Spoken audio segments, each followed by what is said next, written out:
Now, we will move to create the UI for the table component. So for that, first, we will click on the table component. We can see there is a Configure Table button. It's basically a way to form the query to get the data from the actual table and show it on the front end. Now, when we click on the Configure button, a pop-up will open, which is basically the query builder, what we have seen earlier in the agent builder, but with some small differences. So, first and foremost, we will select the tables from which we need data. In our case, we will select the policy and insurance claims tables. Now, we want columns from these tables. So, we will start adding columns. Once we add, we can see 6 fields. The first field is Table. If we have selected multiple tables, we need to specify from which table this column belongs. The second field is Column. That is, the actual column from the selected table. Then comes an important field, Alias. We need to give the column an alias so that it's easier to process the data later, if required. Next, we have the column header, which is the label that will be shown on the front-end table header. The last field is Show Hide Column. This field is important because sometimes we are getting data like IDs that we want to use somewhere else, but don't want to display them in the table. For that purpose, we have this field. If we check it, it means the column will be shown in the table. If we uncheck it, the data will still be available but hidden from the table view. Later, we'll also see why this is useful. Now, we will add all our desired columns, assign aliases, and save. We have added our columns. Next, we will join the selected tables. There's an Add Join Condition option, where we can choose the join type, select the left table and column, right table and column, and done. If we want to apply any conditions or group by, we can also do that here, but for now, it's not required. At the top, we can preview the query by clicking on Show Preview. This allows us to check and validate the query. If needed, we can also add more configurations. Now, we click on Save Query. Once saved, a table appears in our UI builder. The table shows all the columns we selected, along with their headers and labels. Now, is it just this configuration? Can we add more to the table? Yes, we can. If we click on the table, the Property section opens on the right. This section includes Styling Settings, where we can choose the appearance of the table. Properties section, where we see the same Configure button to edit the query again. Map Variable. This is important. If we want to perform actions on the table, like edit or delete rows, the selected rows data must be stored in a variable. Mapping the variable is mandatory. Title, a custom title for the table. Empty label, a message to show when no data is present, e.g., no claims available. Size, visual size of the table. Grid lines and striped row, visual enhancements. Just enable them and observe the difference on the left side. Now comes another important part, pagination. Suppose the data exceeds 1,000 records. To manage this, we can enable pagination by toggling it to Yes. We can define how much data to show at once. Maximum is 100. Once enabled, a pagination bar appears at the bottom of the table. Next, we can enable search on the table. Just toggle it to Yes and then select the columns on which the search should be applied. The drop-down will list all columns added in the query. These are basic but powerful configurations that enhance table design and usability. Now let's talk about something important, table actions. Actions allow us to interact with the table, like adding, editing, deleting records, or triggering workflows. For this, we go to the Actions section. Click on the Add Action button. Let's say we want to allow users to raise a claim, so click on Add Action. We see several fields. Make default action. This makes the action global, and the Action button appears at the top of the table next to the search bar. Typically, this is used for common actions like Add or Process All.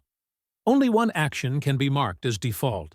Let's say we want this action to add a claim, so we enable this toggle. Action name, we'll name it Raise Claim. Icon, choose an icon to represent the action. Now comes the action type. There are 3 types: Call Agent, triggers an agent when the action button is clicked. Route 2 navigates to another page. Open pop-up opens a pop-up with a component inside. We will go through each one. First, call agent select this option. Just like configuring agents on page load, we can select the agent here and map variables. There is also an option, Get Notified. If checked, we can show notifications on success or failure of agent execution. We'll enter messages for both success and error scenarios. Second, Route to Page. If we choose this, we'll see a drop-down to select the target page. Now, where do these pages come from? Close the dialog and scroll down in the UI Builder. You'll see an Add Page button. Click it. A pop-up appears to add multiple pages to your app. When adding a page, enter the page. Name, choose how you want to use the page, as a full page or a reusable component. There's also an index page toggle. Only one page in the app can be the index home page. If it's a full page, you'll also define a route, like /dashboard. In our use case, we need a form component for users to register a claim. We'll name it Claim Form, use it as a reusable component, and skip the route index part. Click Add. Now the new page is available to use. Back to our table action. In Route 2, we can now select the newly created Claim Form page. Third, Open Pop-up. This type lets us link a component or page to appear inside a pop-up. We'll select the Claim Form component to show in the pop-up. Now comes a new option, Show Action Button. This means, do we want a button in the pop-up to trigger an action? Yes, because after filling the form, we need to submit it. So we enable it. Now define Action Label, e.g., Submit. Icon Type of Action. Here, we will call Agent, because we want to trigger claim creation. Then, select the agent you've already created. Finally, we have Input and Output Field Mapping. We've already seen agents have multiple input fields. These will be mapped from the form inputs. As of now, we won't map them. We'll first design the form and input fields, and then return to map them. Lastly, set success and error messages for notifications after agent execution. Click Add Action to complete. Now, we are ready to design the form for capturing inputs. Now we click on the Claim Form.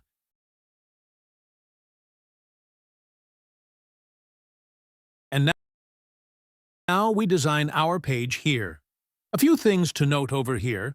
Whatever variables you have created on your previous page, you can access them here because they exist at the application level.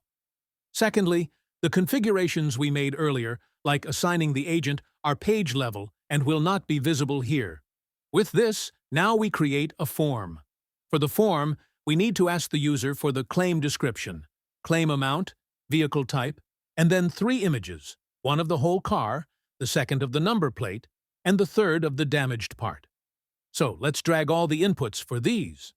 We take a text area for the description, an input field for the amount, a single select component for selecting the vehicle type, and for uploading images, we will use the File Uploader component. Okay, let's create variables for each of these fields. So now we have created all the variables, let's configure each component one by one. First, the text area.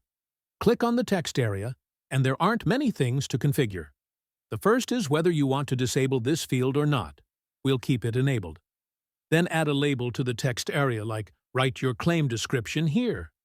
Next, map the variable we created for this input field, which will hold the description inside it. Now the second, the input field for the amount. Same process. Define a label, map the variable, and done. Now come to the Select Option component. Here, we can give a filter option. Basically, this will allow searching through the options we provide. You can see how that looks. Then, we can define the size, and even make it editable, where the user can type custom values. Now, the important part, label and value. The options we provide will have a label, which is shown to the user in the drop-down, and a value, which is stored in the variable for processing. For example, we'll give vehicle options like car, bike, truck, etc. There's also an option to show a check mark on selection. We can outline our component, disable it if needed, and give a placeholder or label for the end user. Then, map the variable we created. One more option here is to make the select clearable, meaning the user can deselect their choice. With this, the select component is also configured. Now let's move to the File Uploader. When we click on the File Uploader component in the Properties section, the first thing we'll see is the global configuration, a place to store all documents uploaded through this component. In the same way we created global configuration earlier, we will create it again. That earlier configuration was used by our agent node to look into user-specific documents with formatted names, but these images are raw and for temporary use. So we click on Add Configuration and create a new DMS configuration. Then, in the UI, we select the configuration we just created. Now, we need a variable to hold the image ID. Here's one important thing to understand. This File Uploader component will provide you with the document ID, not the document bytes. We can fetch the document from this ID at any time using our agent. Then there's the option to define which file types we want to allow. If we don't select any, it means there is no restriction on file type. Next, you can disable or enable the field. We can also set a file size limit, but remember, the size must be given in bytes. If left empty, there's no file size restriction. Finally, there's the placeholder text to show in the drag area. You can see it on the left preview. One thing to always remember when working with File Uploader: whenever a user selects a file, they need to click the Upload button. Only then will the document be uploaded, and the user will receive the document ID.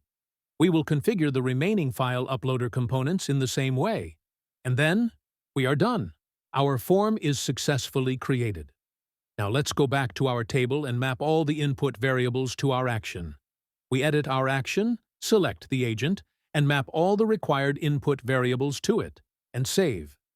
Now, close the dialog. You can now see that we have successfully created our table as well. We are done. We have created our whole application, and now we are going to publish it.